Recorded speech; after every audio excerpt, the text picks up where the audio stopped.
தனிப்பட்ட காரணங்களால தன்னுடைய திருமண வாழ்க்கையில இருந்து விலகிறதா ஜெயம் ரவி அறிவிச்சிருந்தாரு. ஆனா இது பத்தி எனக்கு எதுவுமே தெரியாதுன்னு ஆர்த்தி சொன்னதை எடுத்து நேற்று செய்தியாளர்கள் கிட்ட ஜெயம் ரவி பேசினாரு. அதுல விவாகரத்து தொடர்பா ஆர்த்திக்கு 2 முறை நோட்டீஸ் அனுப்பி இருந்தேன். இப்போ தனக்கு தெரியாதுன்னு சொல்றது அதிர்ச்சி அளிக்கிறதா இருக்குன்னு தெரிவிச்சிருந்தாரு. இதனால ஜெயம் ரவி ஆர்த்தி பத்தி புதிய தகவல் ஒண்ணு வெளியாகி இருக்கு.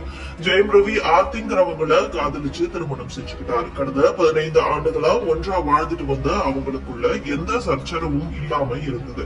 ஆனா கடந்த சில காலங்களாவே 2 பேருக்கும் தினமும் பிரச்சனை வந்துட்டு இருக்குங்கிறது தகவல்கள் வெளியாகி இருந்தது. சூழல் இப்படி இருக்க தனிப்பட்ட காரணங்களாலேயும் தன்னை சார்ந்தவர்களுடைய நலனுக்காகவும் தன்னுடைய திருமண வாழ்க்கையில இருந்து விலகுறேன்னு சொல்லி விவாகரத்து முடிவு அறிவிச்சாரு ஜெயம் ரவி. ஆனா ஆர்த்தி கொடுத்த விளக்கத்துல ரவி கிட்ட பல முறை பேச முயற்சி செஞ்சேன். ஆனா அவர் அதுக்கான வாய்ப்பை கொடுக்கவே இல்லை. விவாகரத்து முடிவு தொடர்பா தனக்கு எதுவும் தெரியாது. நானும் என்னுடைய 2 பிள்ளைங்களும் என்ன செய்யறதுன்னே தெரியாம முழிச்சுக்கிட்டு இருக்கோம்னு குறிப்பிட்டிருந்தாங்க. இதையடுத்து ஆர்த்தியோட ரவி அமர்ந்து பேசி இருக்கலாமேன்னு பலர் சொல்ல ஆரம்பிச்சாங்க. அதே போல மனைவி பிரிந்து போறவங்க நல்ல மனிதன் இல்லன்னு குஷ்பு நேற்று திடீர்னு ஒரு போஸ்டர் போட்டிருந்தாங்க. அது ரவிக்காக தான் போட்டதுன்னு கருதப்படுது.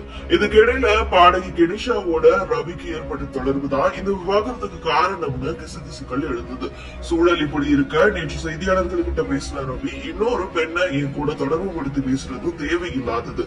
அவங்க ஒரு ஆதரவற்ற பெண். நானும் அவங்களும் சேர்ந்து எதிர்காலத்துல ஒரு ஹீலிங் சென்டர் அமைக்க இருக்கோம்னு தெரிவிச்சிருந்தார். இதனால தன்னை பத்தி வந்த கிசுகிசுவுக்கு அவரே முற்றுப்புள்ளி வச்சிருக்காரு. மேலும் பேசின அவர் நீண்ட காலமாவே விவாகரத்து முடிவுல தான் இருந்தேன். இது தொடர்பா 2 முறை ஆர்த்திக்கு நோட்டீஸும் அனுப்பினேன்.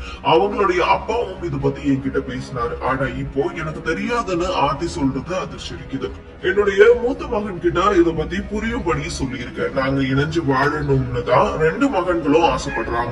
மகன்கள் என்கிட்டதான் இருக்காங்கன்னு சொல்லியிருக்காரு. இந்த நிலையில ஜெயம் ரவி ஆர்த்தி குறித்து புது தகவல் ஒண்ணு வெளியாக இருக்கு. அதன்படி தன்னுடைய அதிகாரப்பூர்வ இன்ஸ்டாகிராம் அக்கௌண்ட மீட்டிருக்காருன்னு இதுக்காக மெட்டா நிறுவனம் கிட்ட முறையிட்டு அந்த அக்கௌண்ட மீட்டிருக்காரு. தன்னுடைய பட ப்ரமோஷன்களுக்கு சோசியல் மீடியா அக்கௌண்ட் அவசியம்ங்கிறதுனால இந்த முடிவை ஜெயம் ரவி எடுத்திருக்கிறதா சொல்லப்படுது.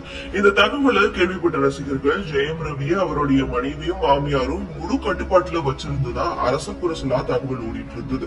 இப்போ இந்த தகவலை பார்க்கும்போது ரவியோட இன்ஸ்டாகிராம் அக்கௌண்ட கூடவா ஆர்த்தி இதனுடைய கண்ட்ரோல்ல வச்சிருந்தாங்க. இதையெல்லாம் நம்புறதா வேண்டாமானே கேள்விகளை முன் வச்சுட்டு வந்துட்டு இருக்காங்க.